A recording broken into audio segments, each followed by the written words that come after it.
कुछ कैरेक्टर्स के लिए हीरो बनने का मतलब हमेशा दुनिया बचाना या बड़े बड़े काम करना नहीं होता। कभी कभी हीरो वो भी होता है जो हर दिन अपनी जिम्मेदारी निभाता है, चाहे उसके लिए कोई भी ताली ना बजाए।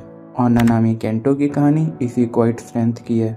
नानामी एक ग्रेड 1 सॉर्सरर था। वो काफी काम, डिसिप्लिन और प्रैक्टिकल था। नानामी की जर्नी जुजुत्सु हाई से शुरू हुई थी। जुजुत्सु हाई में उसकी मुलाकात गोजो से हुई। दोनों ही टैलेंटेड थे, लेकिन उनकी पर्सनैलिटीज बिल्कुल अपोजिट थी। फिर एक इंसिडेंट ने उसकी पूरी सोच बदल दी और वो थी हाइबरा की डेथ। हाइबारा ना ही सबसे पावरफुल था और ना ही बहुत ज्यादा इंटेलिजेंट, लेकिन उसके अंदर एक चीज थी, होप। लेकिन जब हाइबारा की डेथ हो गई तो नानामी ने सिर्फ एक दोस्त नहीं खोया, उस दिन उसे एक पेनफुल ट्रुथ समझ आया। नानामी को समझ आ गया कि लाइफ इजंट फेयर।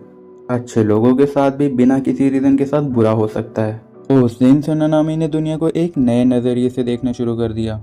और इस डिसअपॉइंटमेंट के बाद से नानामी ने सॉर्सरर बनना ही छोड़ दिया।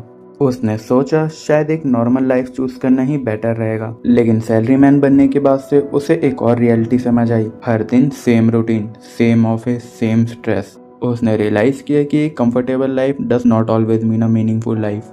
और इसी रियलाइजेशन ने उसकी पूरी लाइफ बदल दी। नानामी वापस सॉर्सरर बना, नहीं किसी एक्साइटमेंट में, फेम के लिए, नहीं किसी रिवेंज के लिए, सिर्फ इसलिए क्योंकि उसे लगा कि अगर स्ट्रगल करना ही है तो किसी और की लाइफ बेटर बनाने के लिए किया जाए। Nanami most of the anime character से बहुत डिफरेंट था। वो लाउड नहीं था, वो स्पीचेस भी नहीं देता था, उसे अटेंशन भी नहीं चाहिए थी।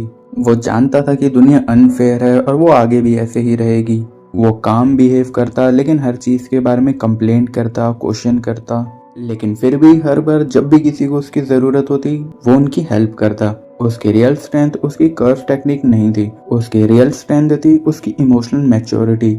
उसने लाइफ को एक्सेप्ट कर लिया था। उसने ये मान लिया था कि दुनिया अनफेयर है और आगे भी ऐसे रहेगी। लोगों के साथ गलत हो सकता है, कुछ सपने अधूरे भी रह सकते हैं, लेकिन purpose is always a choice. और शायद इसीलिए नानामी कभी भी फियरलेस नहीं था। उसने बस अपने फियर के साथ जीना सीख लिया था। और शायद इसीलिए नानामी की स्टोरी सिर्फ कर्सेस या जुजुत्सु टेक्निक के बारे में नहीं थी।